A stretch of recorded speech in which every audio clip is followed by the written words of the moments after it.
Hi everybody, Dacob here. Welcome back to the Fashion Bunker. Today is that time of the month. I always make this stupid pun and it always just comes out of me and I can't correct it anymore. I mean, in post, but we got no time for that because this has to flow. Top 5 perfumes for the month of February 2019. I hope you've all had a great beginning of this month, of this year actually. This is already the second month. Time really flies. Now, quick note before we get into it.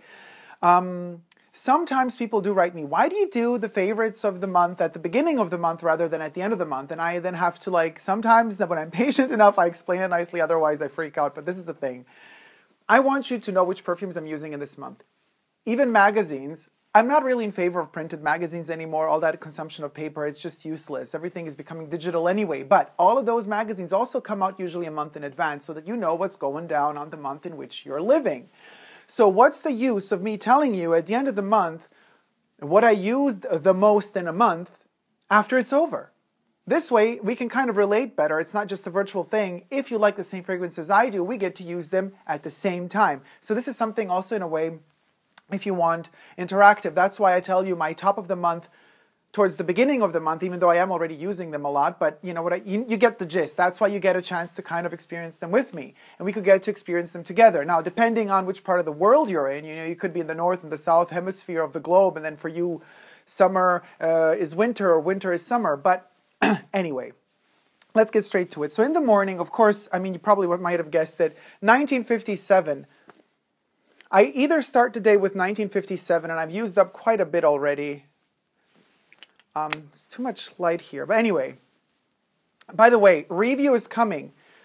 The review will first be available to my patrons on Patreon, Super Dacob, all spelled together on Patreon. A couple of days later, you will be able to see this review also on YouTube. If you can't wait any longer, go to Patreon to check it out. 1957 is amazing. It's complicated. You're not going to like it in the beginning. You might not like it in the beginning, you might not understand it in the beginning, but all of that in the review. However, why in the morning? Because of these endless musks. It kind of wakes me up. I know they're all synthetic, doesn't matter, everything's synthetic nowadays anyway. But they do wake me up and they do give me some sort of strange hope. If I don't go for 1957 in the morning in February, then I go for CUIR de RUSSIE, the Eau de Toilette, not the Eau de Parfum. I can't stand the Eau de Parfum. You could do the pure perfume, but not early in the morning. I love my CUIR de RUSSIE Eau de Toilette. It's just incredible. So many bottles used up of this one. The leathery, hay, honey, tobacco notes, just depending how I dose it. If I dose it a lot, it kind of goes more into that.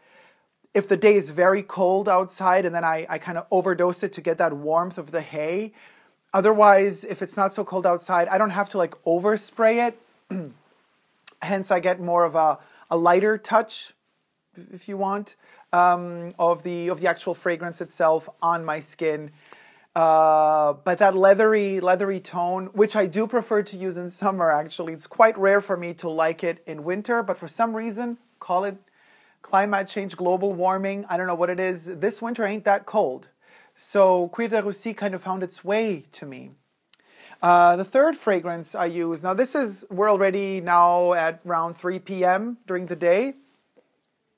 By Dolce & Gabbana Man, the Zebra edition. Now this one is discontinued, unfortunately.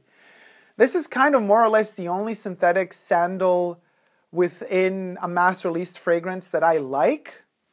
I mean, I could go for other sandals as well, but there's something so late 90s reminiscent of this one. It's just so beautiful and poetic, and it kind of warms you up.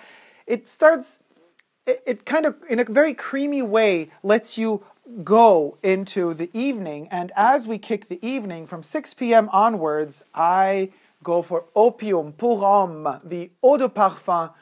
Doesn't matter if it's the vintage edition or the new edition. The new edition has kind of cheaper, just a glass bottle. They don't want to do these refills anymore because they cost more money. I love both of them. I love the original formulation and the slightly reformulated new formulation. They're all amazing. This thing is so beautiful. The Eau de Toilette does not compare. It just doesn't. It doesn't go there. It just doesn't go there. The Eau de Parfum really goes there. You get that particular type of Yves Saint Laurent vanilla in an oriental twist. It's not too, actually no, it's not too hot, but it is a hot. It's not, take that back. I can't say it's not too hot. It's quite hot. It's a hot vanilla. It's a very sexual vanilla. You have your peppers, you have your star anise, but the pepper is much more peppery and it bites you in the Eau de Toilette version.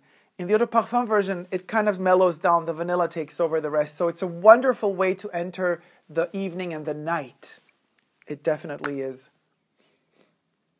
So this one, basically, we could also stop it at 4, meaning your day could end with this and then go into the night with this. But in case I really am in a special mood, then I go for Fahrenheit, the Pure perfume by Dior.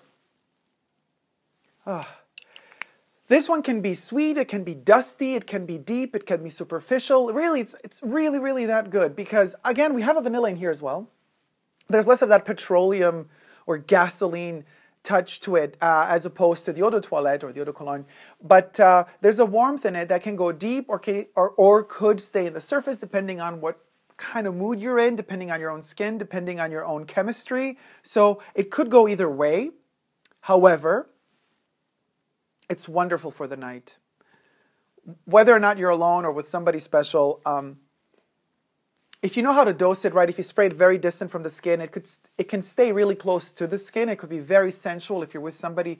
You could also overdo it and just spray it really close all over yourself. In that case, you're going to be more of a repelling creature. But if you're more repelling, doesn't matter. Sometimes I'm just in the mood to be on my own. In that case, I would kind of overdo it. And then just everybody, just like the water's open in front of me. Very biblical scene. And you just like walk through. Everybody leaves you alone. It's also wonderful when you're in the mood to be alone. Now, this is number 5. Of course, we're going to break the rules as we most often do. Number 6. Why am I taking number 6? Now, this perfume has already been in my top 5 for January, but it's coming back in February. It's TENDRE, Eau de Parfum by Chanel. Now, this is the last thing I use, I've noticed in February. And I've actually noticed that I don't use this to go out anymore. I just stopped using it to go out. I catch myself sniffing, just opening the bottle and sniffing it whenever I'm at home alone. And especially right before I go to bed. When I go to sleep, I put this one on. It just relaxes me. It lulls me to sleep. It's so creamy. It's so soft. It's just very reassuring. But at the same time, it's fresh, but not fresh enough to kind of just make you go, whoa, you know, you can sleep with it. I don't know, there's a soft, not velvety, it's softer than that. It's almost like a teddy bear type of softness, you know, that texture of kind of the furry, the fluffiness of a teddy bear. And it's scented, it's delicately scented.